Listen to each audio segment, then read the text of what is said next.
So Ras Al Khaimah is the only emirate that has the highest mountain in the UAE, Jebel Jais, 64 kilometers of white sand beach, and our beautiful desert. And the idea is our fireworks are going to represent the beautiful topography of the emirate by showcasing it in a spectacular display.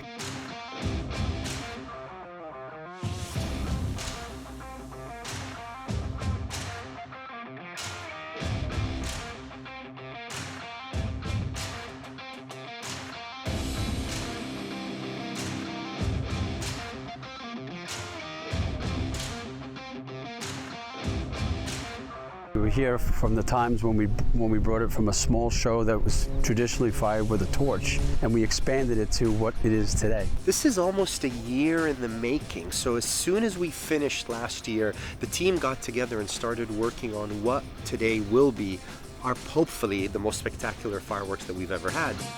Every month or so, I get a goosebump moment, almost a pinch me moment. I can't believe I'm actually doing this. We've never had such a complex environment to fly.